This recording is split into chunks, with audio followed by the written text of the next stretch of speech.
ஒரு ட்ரேடர் வாழ்க்கையில எவ்வளவு பணம் சம்பாதிக்க முடியும்? போன வருடம் நம்ம தமிழ்நாட்டுல 21 வயதுல ஒரு காலேஜ் படிக்கிற பையன் அவங்க அப்பா கொடுத்த வெறும் 20,000 வச்சு ட்ரேட் பண்ணாரு.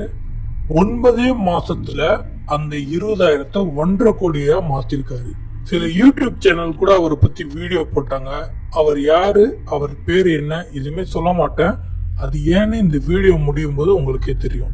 நீங்க இப்பதான் ஷேர் மார்க்கெட் பத்தி தெரிஞ்சுக்கிறீங்க அப்படின்னா ஒரு சந்தேகம் வரும். நான் ட்ரேடிங் மூலியமா எவ்வளவு சம்பாதிக்க முடியும், ஒரு நாளைக்கான வருமானம் எவ்வளவோ இருக்கும், என்கிட்ட ஒரு 10,000 ரூபாய் இருக்கு, நான் தினமும் 1000 ரூபாய் சம்பாதிக்க முடியுமா? இல்ல என்கிட்ட 1,00,000 ரூபாய் இருக்கு, நான் ஒரு மாசத்துக்கு எவ்வளவு ரூபாய் இந்த ட்ரேடிங் வழியா சம்பாதிக்க முடியும்? இந்த ட்ரேடிங்கை என்னோட முழு நேர தொழிலா மாத்திக்க முடியுமா?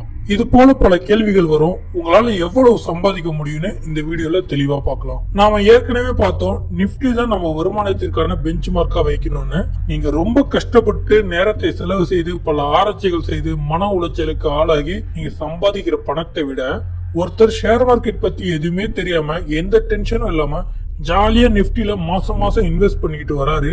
அவரோட வருமானம் நீங்க இவ்வளவு நாள் கஷ்டப்பட்டு சம்பாதித்ததை விட அதிகமா இருந்தா உங்களுக்கு எப்படி இருக்கும்? அட போடா, பேசாம நிப்டிலே நம்ம இன்வெஸ்ட் பண்ணிருக்கலாம்னு தோணும்ல. அதனால நம்ம வருமானம் நிப்டி இண்டெக்ஸ் தர வருமானத்தை விட அதிகமா இருக்கணும். அதுதான் இங்க அளவுகோல். அதனால நிப்டி தரும் வருமானத்தை பெஞ்ச் மார்க்கா வச்சுப்போம். அப்பதான் நம்ம நல்ல ட்ரேடரா நாம சம்பாதிக்கிறது நல்ல வருமானமான்னு தெரியும். இப்போ உங்ககிட்ட நிறைய பேர் சொல்லியிருப்பாங்க, நிப்டி சராசரியா 14% காம்பவுண்ட் இன்ட்ரெஸ்ட், அதாவது 14% கூட்டு வட்டிக்கான வருமானம் தருதுன்னு சொல்லுவாங்க. இந்த சாதாரண வட்டி, கூட்டு வட்டி, சிஏஜிஆர் இதை பத்தி இன்னொரு வீடியோல தெளிவா பார்க்கலாம். இப்ப சிம்பிளா புரிஞ்சுக்குவோம். சாதாரண வட்டி, கூட்டு வட்டி.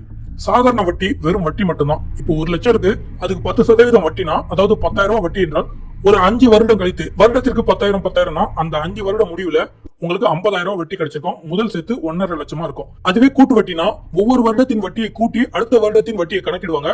அப்படி பாத்தீங்கன்னா முதல் வருடம் 10,000 ரூபாய் வரும். அதுக்கு அடுத்த வருடம் முதல் வருடத்தின் வட்டியை கூட்டி 10% கணக்கு பண்ணா 11,000 வரும். அதே போல அதுக்கு அடுத்த வருடம் கூட்டும் போது 12,100 வரும்.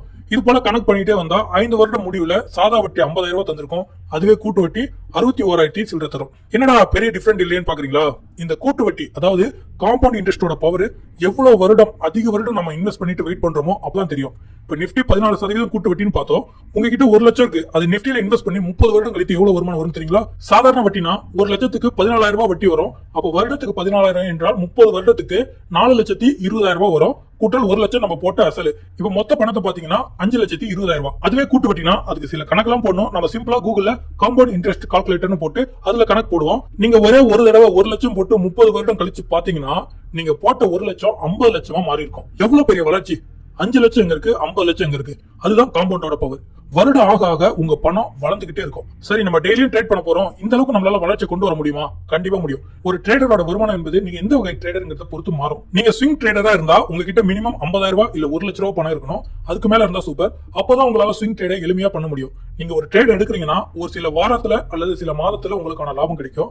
அப்படி லாபம் தொடர்ந்து பார்க்கும்போது ஒரு வருடத்துக்குள்ளாகவே உங்களோட பணம் ஈஸியா டபுளா மாறிடும். நீங்க கவனமா இருக்கும் பட்சத்துல இங்க ரிஸ்க்கும் இன்ட்ராடே விட ரொம்ப கம்மி தான். உங்களுக்கு கிடைக்கிற லாபத்தை வெளியே எடுக்காம மீண்டும் முதலீடா வைத்து ஸ்விங் ட்ரேடிங் சக்சஸ்ஃபுல்லா செஞ்சு வந்தீங்கன்னா நிப்டி 30 வருடத்துல தரும் பணத்தை 6-7 வருடத்துல அதை விட அதிகமா செய்ய முடியும். ஸ்விங் ட்ரேட் பண்ண ஒரு ஸ்டாக் எப்ப மேல போகணும் அதை அனாலிசிஸ் செய்ய தெரியணும். ஸ்விங் ட்ரேடிங் டாபிக்ல அதை நம்ம பார்க்கலாம். ரெண்டாவது இன்ட்ராடே ட்ரேடர். இன்ட்ராடே ட்ரேடர்னா உங்களுக்கு மினிமம் 30,000 ரூபாய் பணம் இருக்கணும். அதுல 10,000 வச்சு தான் ட்ரேடே பண்ணணும். இங்க ஸ்விங் ட்ரேடரை விட ரிஸ்க் அதிகம். 2 ட்ரேட் நீங்க எடுத்து அதுல லாஸ் பண்ணீங்கன்னா 3வது ட்ரேட் எடுக்க உங்களுக்கு கண்டிப்பா பணம் தேவை. அதனால தான் 30,000 சொன்னேன். ரெகுலரா வருமானம் எடுத்தா ஸ்விங் ட்ரேடரை விட அதிக பணம் பண்ணலாம். எப்படி லாபம் வருமோ அதே போல இங்க லாஸும் வர அதிக வாய்ப்புகள் இருக்கு. ரொம்ப கவனமா ட்ரேட் பண்ணினா நல்ல லாபம் பார்க்கலாம். நீங்க இன்ட்ராடே ட்ரேடரா இருக்க நிறைய அனுபவம் வேணும், நிறைய கத்துக்கணும். நல்ல ட்ரேடர்னா 4-5 வருஷத்துல நிப்டியை பீட் பண்ணி பணம் சம்பாதிப்பீங்க. அதுக்கு வந்த லாபத்தை தொடர்ந்து இன்வெஸ்ட் பண்ணணும். ரிஸ்க் இங்க அதிகம், கவனம் வச்சுக்கோங்க. இன்ட்ராடே ட்ரேட் பண்ண தினமும் நிறைய ஆராய்ச்சி பண்ணிக்கிட்டே இருக்கணும். அதிக டைம் செலவு பண்ணணும். ஃபுல் டைம் ட்ரேடருக்கு தான் அது ஒத்து வரும். 3வது ஆப்ஷன் ட்ரேடர், குறிப்பா ஆப்ஷன் பையர். நீங்க மட்டும் ஒரு நல்ல ஆப்ஷன் ட்ரேடரா இருந்தீங்கன்னா உங்ககிட்ட வெறும் 10,000 ரூபாய் இருந்தா போதும். நிப்டி 30 வருடத்தில் தர பணத்தை ஒரே வருடத்துல எடுத்துடலாம். ஆரம்பத்துல சொன்னா பாத்தீங்களா, ஒரு காலேஜ் படிக்கிற பையன் 20,000 வச்சு அதை 1.5 கோடியா மாத்தினாருன்னு. 1,00,000 நிப்டில இன்வெஸ்ட் பண்ணி 30 வருடம் கழித்து 50 லட்சம் வரதை விட வெறும் 20,000 ட்ரேட் பண்ணி வந்த லாபத்தை மேலும் மேலும் முதலீடா போட்டு வெறும் 9 மாசத்துல அதை 1.5 கோடியா மாத்திருக்காரு. இது இந்த நிப்டியை விட 3 மடங்கு அதிகம். நீங்க ஆப்ஷன் பையரா இருக்கணும்னா நிறைய கத்துக்கணும், நிறைய அனுபவம் வேணும். அதை விட money management, risk management, psychology ரொம்ப ரொம்ப ரொம்ப முக்கியம். ஏன்னா இந்த ரிஸ்க் மத்த எல்லா ட்ரேடர் கட்டியும் ரொம்ப அதிகம். அதனால எந்த அளவுக்கு ஆப்ஷன் பையர் பணம் பண்ண முடியுமோ அதை விட வேகமா இங்க பணத்தை இழந்துருவாங்க. இந்த வீடியோ ஆரம்பத்துல அந்த பையன் பேரை சொல்ல மாட்டேன்னு சொன்ன பாத்தீங்களா, நான் ஏன் சொல்லலைன்னா ரீசெண்டா அந்த பையன் எடுத்த ஒரு ட்ரேட்ல ஒரு சின்ன கால்குலேஷன் மிஸ் ஆகி ஒரே நாள்ல 1 கோடி ரூபாய் லாஸ் பண்ணாரு. அந்த பையன் வெறும் 20,000 வச்சு 1.5 கோடியா மாத்த 9 மாதம் ஆனது. ஆனா ஒரே நாள்ல 1 கோடி லாஸ் பண்ணிட்டாரு. அனுபவம் உள்ள அவரே அந்த அளவுனா எதுவுமே தெரியாம நாம ஏன் நம்ம பணத்தை எடுத்துட்டு போய் அங்க லாஸ் பண்ணணும். 1 கோடி லாஸ் பண்ண அந்த இளைஞர் இப்பவும் ட்ரேட் பண்றாரு. அவர் ஒரு வீடியோல அவரோட ப்ராஃபிட் லாஸ் காட்டும் போது 20 லட்சம் 50 லட்சம் நான் சாட்டா லாஸ் பண்ணுவாரு, அதே போல சம்பாதிப்பாரு.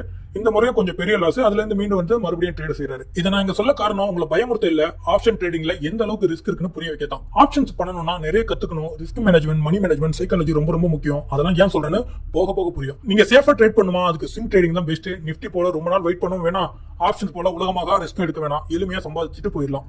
சரி, 10,000 வச்சு என்னால தினமும் 1000 ரூபாய் சம்பாதிக்க முடியுமா?